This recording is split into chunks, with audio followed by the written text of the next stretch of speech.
They say the worst part of betrayal is the silence it comes wrapped in, not the argument, not the slamming doors or thrown accusations. Just the moment when someone decides you're no longer worth looking in the eye.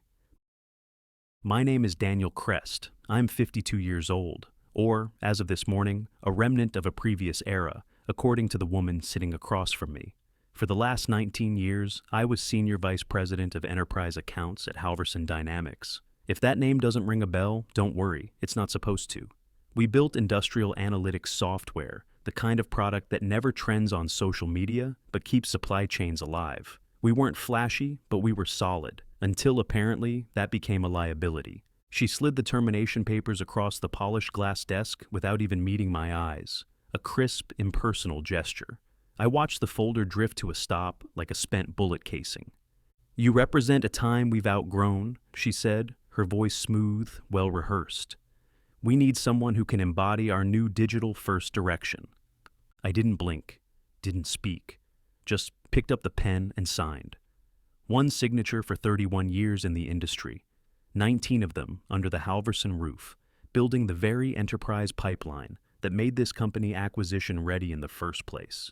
My team alone generated 72% of the company's annual revenue, but that number doesn't mean much when you're not shiny enough to put on a pitch deck. Across from me sat Kara Vance, 34, MBA from Stanford, blue-check verified thought leader, hired by the board to usher in the future. She had that aura of curated genius, sleek bob haircut, black turtleneck, no jewelry except the thin silver ring she wore like a halo around her index finger. She didn't look at me while I signed. She was typing something on her tablet, probably queuing up the internal memo. Legacy VP steps down to pursue personal ventures. I set the pen down gently, adjusted my cufflinks, and stood. Still no eye contact. I held out my hand anyway. A formality. She shook it without standing. Her grip was light, efficient. Over and done, before I could even decide whether it meant anything. "Thank you for everything," she said, eyes still on her screen. I nodded once and turned. That's when I saw him, Adam Carlisle, one of the junior analysts from finance, hovering just outside her glass door. He looked like he'd been waiting there too long. His eyes flicked to mine, then back to her. A small nod passed between them. She didn't react, but he did. He flinched, just slightly. It was enough. That's the thing about spending 3 decades in boardrooms. You learn to spot the tremors before the earthquake. That flinch told me something more had already happened, or was about to. I stepped into the hallway and let the door swing shut behind me. The open floor layout stretched out ahead, buzzing with the same energy I'd walked through 1,000 times. Sales reps pacing with headsets on, product leads squinting into spreadsheets, HR interns organizing Wellness Week flyers. No one looked up, no one said a word. I walked the entire length of the floor, past the wall of framed client testimonials, past the glass case with our top vendor awards, past my team, my people. I could feel the weight of their eyes, not daring to meet mine, but dragging behind me like shadows. They'd already heard, or guessed. Some probably thought I'd negotiated a graceful exit. Others knew better. In the elevator, I finally exhaled. Not a sigh, not regret. Just the slow release of a weight I didn't realize I'd been holding since the board hired her. Kara Vance had been in the building for less than 7 months. In that time, she'd rebranded our homepage, scrapped half the legacy contracts, and replaced our sales strategy with something that looked like it belonged in a TikTok ad campaign. Her mantra was scale, automation, DTC pipeline, influencer alignment, API first design. My team? We were old school. We built relationships. We customized packages. We flew out to meet clients face to face. That model wasn't disruptive enough for her vision. But what she didn't know, what she hadn't even asked, was that those B2B contracts she considered non-scalable were locked in by more than handshakes. We weren't just a revenue stream. We were the foundation. Our clients didn't sign 3-year renewals because we offered the best UX. They signed because they trusted me, because I understood their business better than their own CMOS did. As I stepped out into the parking structure, the California sun hit me like a slap. I blinked against it, then laughed, quietly to myself. She thinks she's erased me. She thinks a signature and a speech about digital reinvention is all it takes. I unlocked my car, tossed the folder on the passenger seat, and slid behind the wheel. I stared at the dashboard for a few seconds before starting the engine. She doesn't know what I know. Not yet. The morning after I was fired, I woke up at 6:15 out of habit. My body still expected a boardroom, a briefing, a half-eaten breakfast while answering 6 emails at once. Instead, I sat in my kitchen, staring into a cup of black coffee that had gone cold before I took a single sip. The silence was unfamiliar, not uncomfortable, just unclaimed. I'd cleaned out my office the night before. My team hadn't spoken to me, not directly, but I'd seen the emails arrive within the hour. A few apologies, a couple no-words messages. One even said, "Maybe this is a blessing." I didn't respond to any of them, not yet. I wasn't angry. That part surprised me. I wasn't even hurt. What I felt, what sat with me in that chair, long after the sun pushed through the blinds, was something closer to recognition. I'd been quietly preparing for this day for years. I just didn't know until it arrived.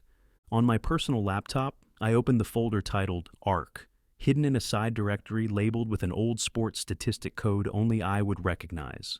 Inside were the architecture files for the Arcos dashboard, adaptive retention and client optimization suite. I'd started building it back in 2007 after watching 2 major clients walk away because we didn't spot early warning signs in their CRM usage patterns.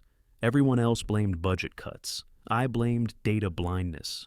Arcos started as a pet project, night work, weekends, built on a mix of open source libraries and proprietary logic trees. By 2014, it had become our quiet weapon. It could detect client churn risks 6 weeks out, project upsell potential based on engagement timing, and suggest personal outreach strategies backed by hard behavioral data. It didn't just report, it advised. Of course, Cara Vance never asked where the insights came from. She just presented the numbers at board meetings, smiled at the uptick in renewals, and filed the performance under legacy account value. She never traced the back end, never saw the architecture was built on my personal license, tied directly to a private AWS cloud vault registered under my LLC. Not that I hid it, it was in the documentation, but no one reads what they don't believe matters. Around 9:42 a.m., my phone rang. I recognized the number instantly. Ben Callahan, VP at Stratwell Logistics, a 10-year client, loyal, old school like me. "Dan," he said, "no hello, no pleasantries. Our dashboard's down, no sync, no visibility. I've got my IT guy on it, and he says the API's dead." I didn't say anything for a few seconds. "Since when?" "This morning. We refreshed access and nothing. We called your office. They transferred me to some client digital experience rep. She tried to upsell me on a self-service portal." "Of course she did." "I'll take a look," I said calmly. "Give me 2 hours." I logged in through the admin panel. Sure enough, the handshake between Arcos and the CRM nodes had been disabled, not by me. Someone inside Halverson must have assumed they could rewire the system through internal channels. But the bridge was mine. They'd ripped it out without understanding what it held together. By noon, I had 6 missed calls, 3 from clients, 3 from internal numbers. By 2 o'clock, the internal ones stopped.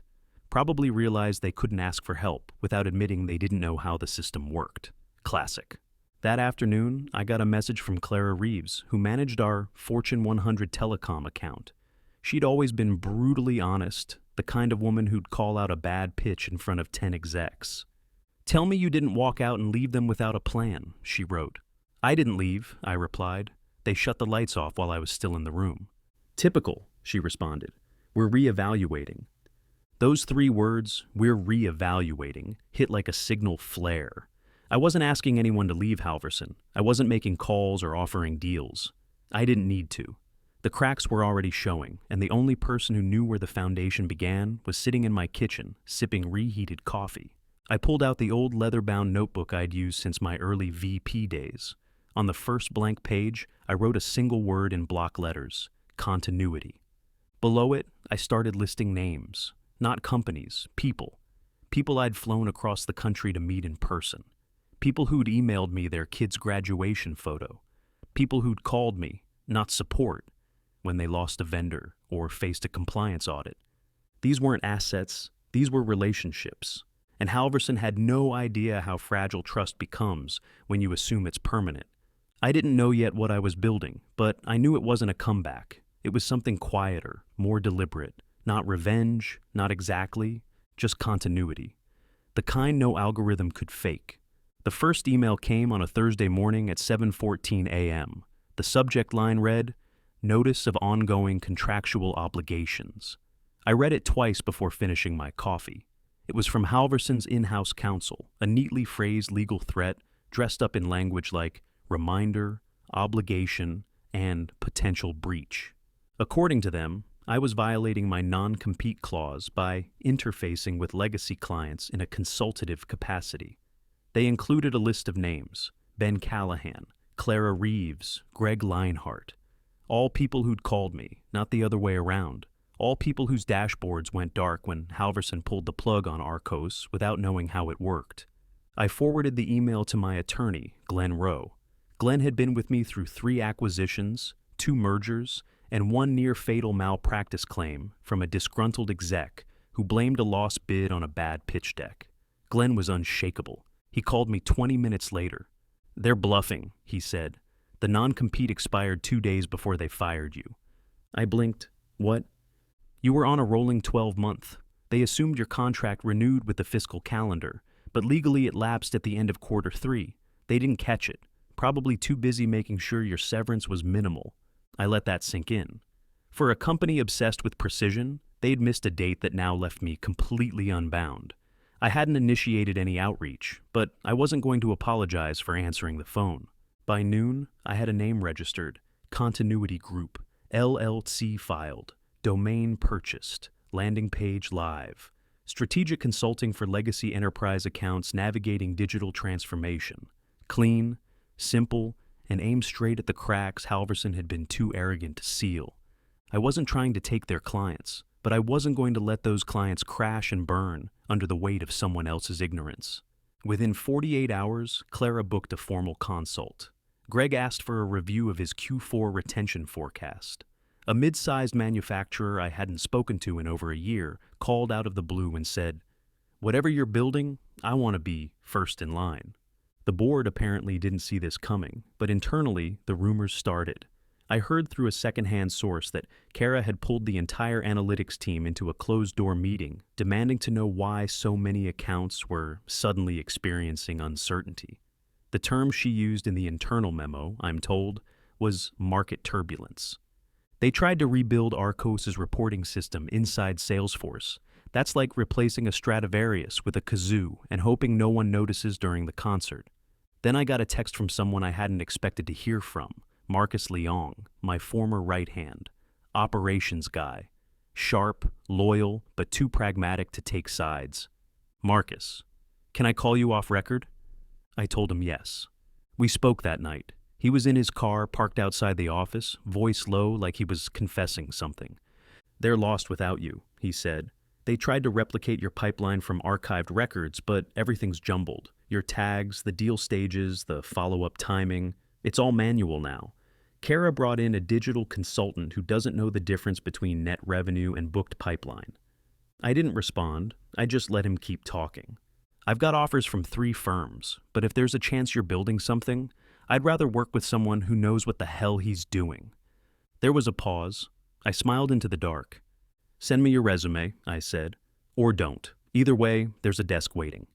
We didn't need a resume. I'd seen the man work a room full of skeptical VPs into believers in under 15 minutes. That skill doesn't go on paper. By the end of the week, 4 more former clients had reached out. 2 asked for formal service proposals. 1 offered to pay me on retainer just to audit their new tech rollout. And 1 just said, "Whatever you charged Halverson, double it. Just don't let us go under while they figure themselves out." I wasn't celebrating, not outwardly. But something had shifted. This wasn't vengeance. This wasn't rage.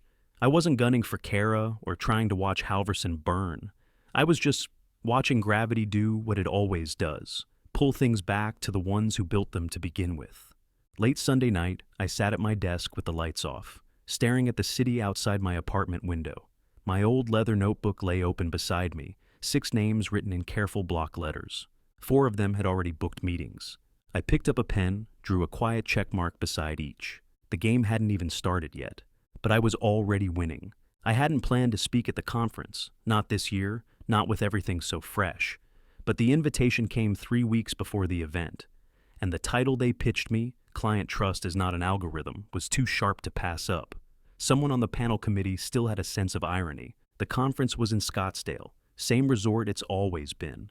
Overpriced cappuccinos, name tags too long to read, and a rotating parade of corporate logos slapped on banners like football teams. But this year, Halverson had the main ballroom. Kara was the opening keynote, digital reinvention in a legacy industry. A phrase so perfectly empty it could have been printed on a throw pillow. I arrived early, ducked the registration line, and found a quiet seat near the back of the lobby bar. From there, I watched the wave of executives arrive, each dragging a roller bag and trying to remember who they were supposed to smile at. I nursed a single scotch and let the noise pass over me like static. Then I heard it. Dan? I turned. It was Clara Reeves, sharp blazer, sharper smile. Well, if it isn't the man of the hour, she said, walking up with a glass of white wine in one hand and a tablet in the other. You're drawing more buzz than the keynote. I doubt that, I said. You shouldn't. She gestured behind her.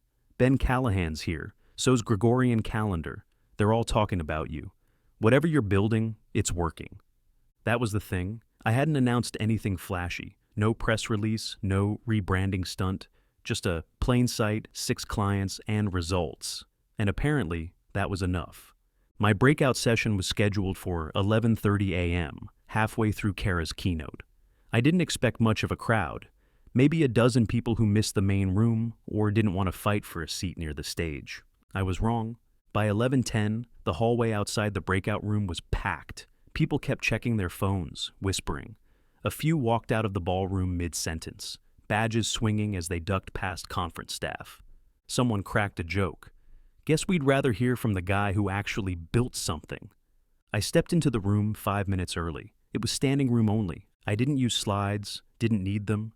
I spoke from memory, stories of deals salvaged over handshakes, clients retained through honesty, not automation. I talked about the 2008 crash when we kept 5 of our 10 biggest accounts by showing up in person instead of sending another dashboard update. I ended with a line I hadn't planned to say. Trust isn't a feature, it's a history. When I stepped down, they clapped, not politely, but with the kind of sound that means something was felt. I shook hands with former clients, new prospects, even a few young reps who admitted they'd never heard of me until yesterday. By 2 p.m., the first headlines started popping up on LinkedIn. Breakout surprise, former Halverson exec, draws crowds, sparks conversations. Who really built Halverson's revenue engine? Meet the man behind the metrics.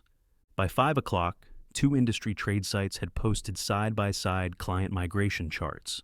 Continuity Group was linked to at least 4 major account shifts. Halverson's Q3 outlook had quietly slipped from cautiously optimistic to under internal review. At 6:42 p.m., my phone buzzed with a number I recognized but hadn't seen in months. John Weiss, board member, a former CFO, calculated, unsentimental. The message was short. Dan, can we talk? I didn't answer. Instead, I closed the message and opened the news app.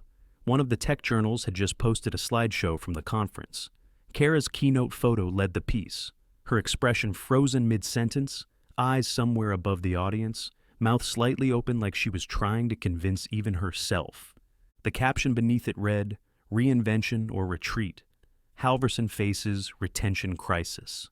Amid client uncertainty. The silence in my apartment was thick. I leaned back in my chair, arms crossed, not gloating, just still. Watching the numbers speak louder than any speech ever could. I opened my laptop one last time and refreshed an internal page someone had anonymously sent me earlier. It was a leaked slide from Halverson's Q3 projection deck. Forecast adjustment, client confidence variable, red. Q3 forecast, / due to unexpected retention issues. Unexpected. I shut the screen slowly, let the weight of the words settle in the room like dust. No yelling, no fireworks, just math. Unforgiving, impartial math. And this time, It was on my side. They called it a special session, but I knew what that meant. The boardroom equivalent of a family intervention. Too many spreadsheets, too few answers, and a growing need to pin blame on something other than their own arrogance. Halverson Dynamics was flailing. Client retention had dropped 21% in a single quarter. Their top accounts, the ones they dismissed as legacy clutter, had walked away in slow succession, not with drama, but with decisive silence. No lawsuits, no drawn-out disputes, just clean exits, each one tied to a single reason. They didn't trust Halverson without me. Kara blamed legacy tech sabotage. She stood at the head of the table, I'm told, and argued that my predictive platform had been built with obscure dependencies designed to fail without me. It was a bold spin, malicious competence. But the forensic audit they hired, one of the most expensive in the state, found no evidence of tampering, no deleted code, no breached clauses, just a clean-off switch they'd flipped without reading the instruction manual. Meanwhile, clients started talking. Stratwell Logistics told the board their CRM data went dark, and no one at Halverson even understood the hierarchy they had built with me. Clara Reeves sent them a 3-page letter, itemizing every call, every consult, every decision I helped make over the last 10 years, followed by one final line. When Dan left, we didn't lose a vendor. We lost a partner. One by one, the testimonials rolled in, not dramatic, not angry, just honest. They hadn't left because of sabotage. They left because they no longer recognized the company they had trusted. And somewhere between those letters and the audit findings, the board finally saw it. Kara wasn't leading a reinvention. She was executing a purge of knowledge, of stability, of loyalty. She hadn't replaced the foundation. She'd blown a hole through it. While they argued, I was signing a lease. Suite 1105. A modest corner unit in a glass and steel tower downtown. The kind of office that looked unimpressive to a venture capitalist, but felt exactly right to someone who actually wanted to get work done. 10 desks, one glass-walled conference room, a coffee machine that didn't spit out branded foam. My team was small, just 10 of us, but sharp. Marcus ran operations. Clara joined as a strategic advisor. 2 former data analysts from Halverson applied anonymously, and I hired them the same day. They knew where the systems were broken, and now they had the freedom to fix them right. Our 8th client signed that week, an old prospect who'd walked away from Halverson a year ago because the pitch was too vague, the pricing too rigid. Now they were back, with questions, with curiosity, with trust. We gave them clarity, and they signed. The morning of the board fallout, I walked past a display window outside a coffee shop on 4th. The TV was muted, but I caught the Bloomberg ticker beneath Kara's headshot. Leadership under review after client exodus. Halverson Dynamics faces crisis of confidence. I didn't stop walking. Later that afternoon, my phone lit up. Unknown number, but I knew. I watched it ring 3 times. Then I let it go to voicemail. No message. I didn't need one. What could she possibly say? That she regretted it? That she didn't see it coming? That I was more than a relic in a tailored suit? She wouldn't mean it. Not really. It wouldn't be an apology. It would be positioning. And I was done playing defense. Back in the office, I stood by the window and looked out at the city.